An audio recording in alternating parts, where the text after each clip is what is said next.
the uniform is. So like y'all the center of attention. You don't have to worry about the strippers. You know what I'm saying? Y'all the center of attention. So the money gonna go to y'all. Oh hey y'all. I ain't even see y'all over there. Welcome back to my channel. Welcome back to my channel, Anna Dollz, and welcome to my channel if you are new. Welcome. So I know y'all read that title. So today I'm gonna be showing y'all, well, not showing y'all, but I'm gonna be telling y'all how to walk in and get a bottle girl job. Like offer it, like walk in today, have the job by today. So if you're interested in seeing how to get a bottle girl job ASAP, then continue watching. Okay, so number one is, girl, you gotta start with that resume. Like, it's super important to update your resume. It's like, they don't care, well, if it got something to do with the job, but like, they don't be caring what job you did 10 years ago, unless, like I said, unless it got something to do with the job. So you need to update your resume. You need to update your resume as of today. July, what's today? The 8th, I think. July 8th, 2024. You need to update your resume. Basically, with this, well, let me just give y'all the tea on what I do. So if I don't personally have experience for a job and I really want the job, I'm gonna lie. Oh! I'm just gonna keep it a buck with y'all. I'm gonna lie. I'm gonna cap that resume down because a lot of jobs be wanting you to have experience. But it's like, if y'all not gonna never hire me, how am I gonna get the experience? You feel me? So that's what I do. And for this, I feel like restaurant experience is good because it's kind of like the same industry as the bottle girl life, somewhat. And then customer service experience is like real good. So I would say if you have any one of those, go ahead and write it down. And if you don't have any one of those, like I said, girl, you might want to cap a little bit on this resume if you really want this job. Because I'm not gonna lie, some clubs in Atlanta, some clubs, they don't care if you don't have experience. Like, they ready to train you and teach you how their system works. And then you have some clubs that do want you to have experience. So that's why I say you might want to lie a little bit just to get your foot in the door. And then it's like, the job is not rocket science. Like, it's not something hard. Like, you can catch on quick, you know. You just need to know how to talk to people. You know, you need to have that customer service attitude. You can't go in there with a nasty attitude. You know, you need to have that. If you lying and saying you got customer service experience and you don't, you need to make sure when you walk in there, you got customer service experience. So just practice. If you don't have any customer service experience, just practice and, you know, make sure it sounds good. Like, don't just be lying on a resume and you walk in there and it's not giving what you put on a resume. Like, make it sound good. If you gonna lie on this resume, make it sound good. So that's what I suggest. And like, only when it comes to resumes, y'all. Like, don't lie about nothing else in life. Like, only when it comes to resumes, for real. Because I just feel like a lot of people, a lot of jobs don't give you the chance. And it's like, how am I gonna get the experience if y'all don't hire me? So that's why I say just lie a little bit on your resumes. So far, lying on my resumes has put me in a lot of doors for a lot of different jobs. So give it a shot, y'all. Okay, so number two is basically figuring out if you want, well, figuring out what type of club you want. So do you want to work at a strip club? Do you want to work in a regular nightclub? Do you want to work in a lounge? Do you want to work in a restaurant lounge? These are things that you need to know because it's going to help you figure out what direction you need to go in. You know what I'm saying? Like, you don't want to just be dropping your resume off at every club you see unless you don't care. But I would definitely try to get a lot of research on every club, every different type of club to see, you know what I'm saying? Like, okay, do I want to be in a strip club with the booties? You know what I'm saying? Like, do I want to be in a booty club with the strippers? Or do I want to be in a regular nightclub? The regular nightclub scene is kind of like, not saying that you are a stripper as a bottle girl, but I just feel like all the attention is on you if you're working in a regular nightclub, because it's like you the only girl, well, y'all the only ones walking around, you know what I'm saying, with cute little leotards on or two pieces or whatever the uniform is. So like, y'all the center of attention. You don't have to worry about the strippers, you know what I'm saying? Y'all the center of attention, so the money gonna go to y'all. But that's if you want to work in that, in the in the nightclub type of industry. Now, if you do want to work in a booty club, then just be aware that it's a booty club, so it's strippers in there. A lot of times the men come for only the strippers, and then a lot of times the men come for only the bottle girls or the waitresses. So just be mindful of that. You know, if you do want to work in a booty club, don't go in there trying to act like a stripper when you a bottle girl. You know what I'm saying? Like, don't try to take somebody customers, and just don't be doing too much. Just be aware of that type of club that you're entering. So that's why I say do your research to try to figure out what club you want to go to. Now, a lounge is definitely more on the chill side. It's not, a lounge can be lit, don't get me wrong, a lounge can be lit, but lounges are more on the chill side. It's not really like too much going on. A lot of lounges don't be super duper big. They kind of be like a decent size with a decent amount of people. A lot of lounges, they don't have a lot of waitresses or a lot of bottle girls. It just depends on how big the lounge is. I will say though, the only thing with lounges, this kind of like turned me away from lounges when I was a bottle girl. Some lounges in Atlanta are really big on you booking sections and booking tables. So basically, if you can't book a section or you can't book a table, you may not get put on the schedule. So what is booking a section or what is booking a table? So basically what that is you telling people to come out.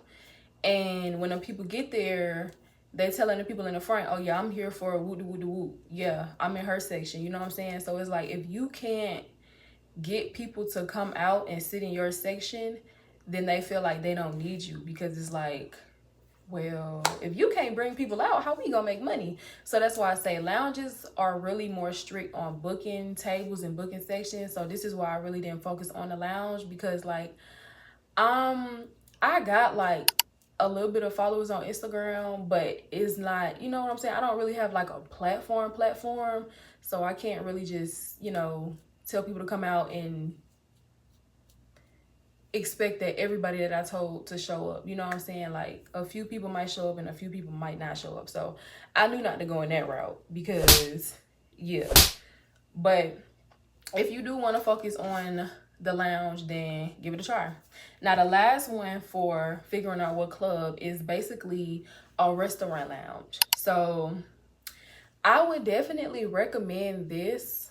If you don't have experience being a bottle girl, I would definitely recommend you try the restaurant lounge first, because for one, they give gratuity. Okay, like gratuity. So basically, if ain't nobody tipping you, you're gonna get gratuity off of what they just bought. So it's a restaurant lounge, so that mean they buying food, they buying drinks, they buying hookah. You can buy all of that at regular clubs too, but restaurant lounges are more focused on the food and of course the bottles and the hookah and stuff like that. But it's a restaurant, so people come in there to eat. First of all, before they do anything else, they come in there to eat. So it's like, if you got 5 tables that night, or however many tables, 5, 6, 7, 8, 9, 10 tables, and each table is spending like over $200 on food, just calculate the gratuity you're gonna get with that, depending on the percentage.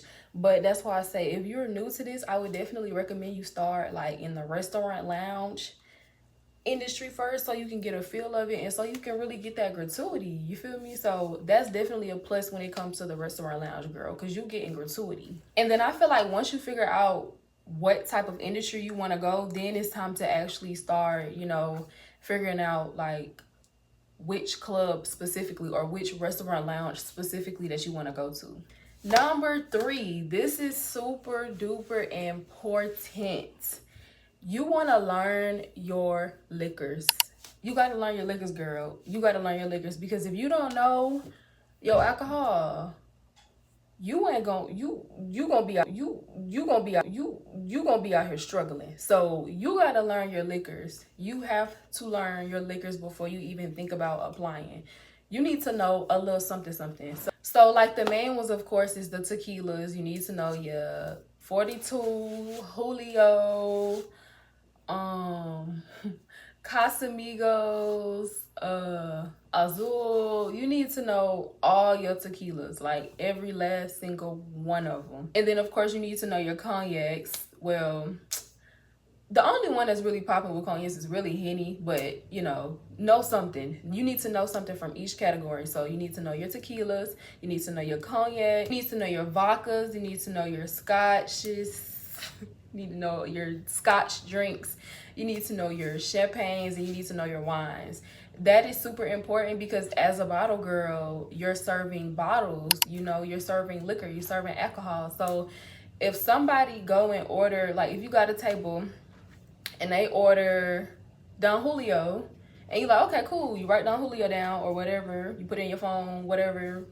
You like, okay, or you just remember. You like, okay, so yeah, they want Don Julio. And let's say they got like a system where you have to input it. So like, let's say the system, before you type in Don Julio, let's say the system wants you to put in what type of liquor Don Julio is. And if you don't know that Don Julio is a tequila, then you're going to be messed up because you're going to be like, wait a minute. I just know he want Don Julio, but what is Don Julio? It's a tequila. So that's why I say it's important to know each type of liquor and like what each type is. So make sure y'all know y'all liquors. Number 4, this is probably the most interesting part on this list, but number 4 is once you figure out everything, like once you figure out your liquors, once you figure out what type of club you want to go to, once you update your resume, what's next? It's time to go to the club. Literally, go to the club and apply. Don't call. Don't try to do nothing online. Go up to that club, girl. I'm telling you, if you want this job, go up to that club. And I would definitely recommend you going up to the club on a weekday, of course, between 12 and 3. So 12 p.m. to 3 p.m. You don't want to go on no weekend. You do not want to go on no weekend trying to get no bottle girl job. You want to go on a weekday when it's a little slower, and a manager can actually talk to you. And you want to speak to a manager. You don't want to talk to a regular employee because 9 times out of 10, that resume may not get to the manager. The employee might be hating, or the employee, you just want to speak to a manager, you know what I'm saying? So she can hire you on the spot if they are hiring. So definitely make sure you go right to a manager, ask if the manager is there. If the manager isn't there, you can still leave your resume, or you can just come back when the manager is there and drop your resume off, because it's super important to talk to who's going to hire you, not who else got hired. You need to talk to who's going to be hiring you.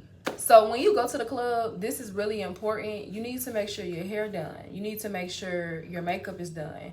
You need to make sure you got on a cute outfit. You need to make sure you smell good, all of that, because at the end of the day, I'm talking about I'm not a bottle girl no more, but at the end of the day, bottle girls, you gotta look good. Like this is an industry where you have to look good.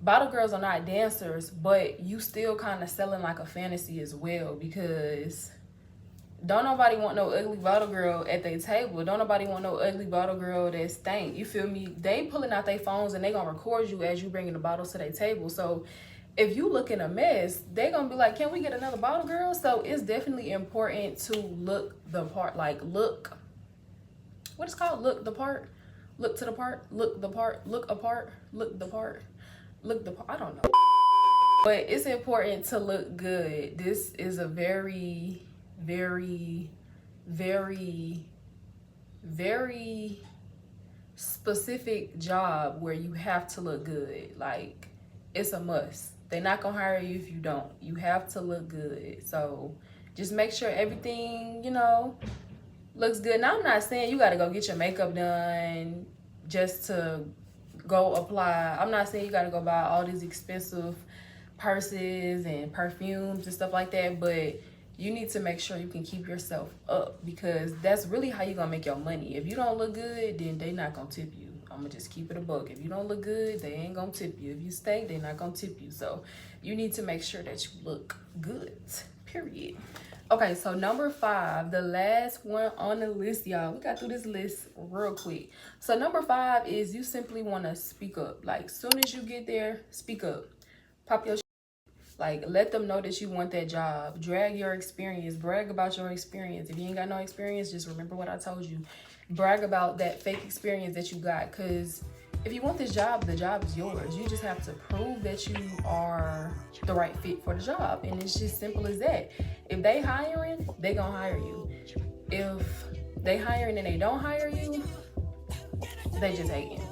Literally, they just hating. But if you do all these things on this list, I promise you, I can almost guarantee you that you will get that job if they are hiring. So just make sure when you get in there, talk to the manager and ask her or him if they are hiring. Because like I said, some employees might cap you down. They might be hiring and she may not want you to work because she might think you're gonna steal her customers. So talk to a manager, not no employee, the manager. So I hope you guys enjoyed this list of things on how to get this bottle girl job, and I hope I helped somebody, because when I was looking for a bottle girl job, I really couldn't well, it was a lot of videos out, but it was a couple of things that I was pulling from the videos, like, okay, let me go try this. But I feel like sometimes you gotta really like put people on. So this is exactly how I got my bottle girl jobs that I had in the past. So definitely try these tips, and I hope y'all get the job. But thank y'all so much for watching. Don't forget to like, comment, and subscribe, and I'll see y'all in my next video.